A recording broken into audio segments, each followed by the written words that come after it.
As many of you guys know, Lil Tay has now returned to the internet with a music video, a clip of her doing exactly what made her famous to begin with, and a live stream where she went into some terrifying details about some family issues, and then she also ended up exposing a bunch of rumors about her career. So today I thought that we would talk about this situation. And it all started with her faking her passing recently, which I mean, I was actually dumb enough to believe at first. So I made a video starting off by saying, hey, these people are known for lying about stuff, but worst case scenario, this is very depressing. Because I naively thought that they wouldn't fake something this serious for some attention. Well, I was wrong. And I decided to leave that video up because I want to own my mistakes, because all I can really do is acknowledge them, learn from them, and move on making new content. But then we didn't really hear too much from them until suddenly there was a Lil Tay crypto project that seemed to be ran by someone who claimed to be their manager. And that in itself just turned into a massive dumpster fire. Then a little bit later on, the Lil Tay account came out saying the father was the one behind the tone deaf stunt. And then it was just radio silence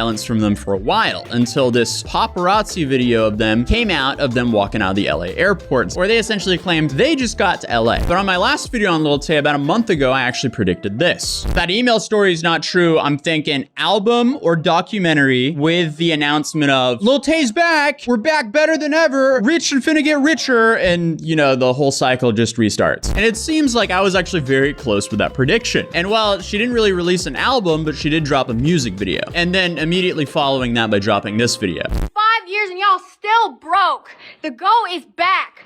5 years and I'm still the youngest one out. 5 years and y'all are still broke. So don't take it out on me. Why the f are y'all coming at me for? Y'all hating ass were hating on me when I was 9 years old. Talking all this shit when you don't know me. So stop talking. You did not come up. You had 5 years to come up and you didn't. So don't blame me. 5 years. Yeah, it seems like the cycle of Lil Tay is just about to restart, so here we go again. It seems like that we're pretty much back to where we started in 2018, but with a higher music production than whatever they were making back in 2018 under the name of like Lil Gucci Tay. But then there was roughly a 16-minute stream segment where they talked about a lot of serious family issues that sound absolutely terrible. And I don't think that my channel is really the place to cover that because there's nothing I can really add to this. It just sounds horrifying. But in the last part of the stream, she called out the crypto scam and wanted to clarify rumors about her in the past. As you know, there's a lot of that happened when I was famous. And a lot of that involved media and the press slandering the out of my family, me and my mom. Number one,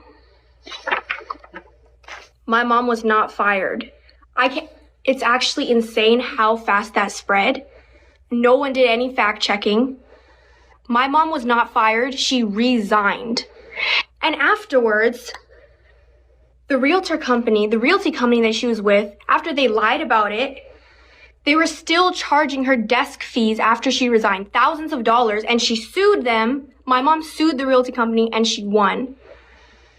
She resigned.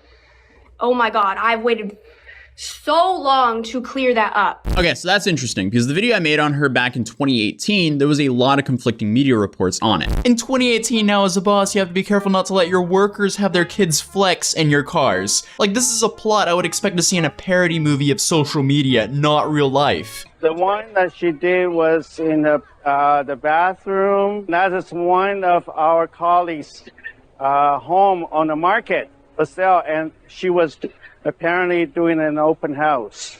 David Yang was Angela Tian's boss. His red Mercedes SL 500, also used as a prop in one of the profanity-laced posts. But I didn't realize she was filming for Instagram. If I had known, this would have been happened. That view? Y'all don't have that view, and I'd be holding your mama's rank. The consequences for Lil Tay's mom a lot more immediate. With the writing on the wall, she resigned from her job.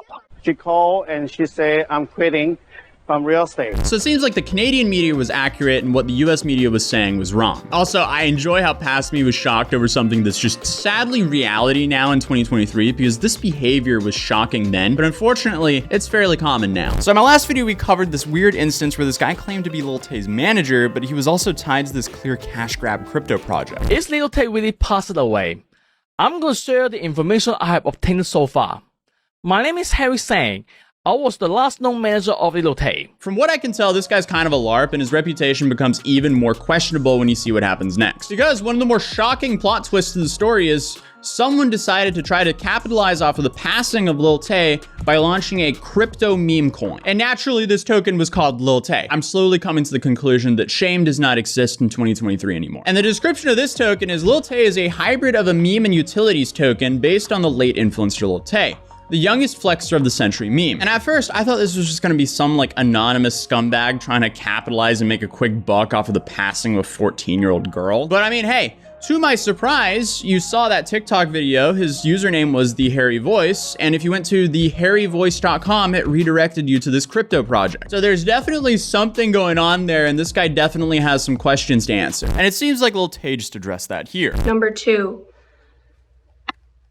there have been a ton of random people, frauds, who have claimed to be my manager.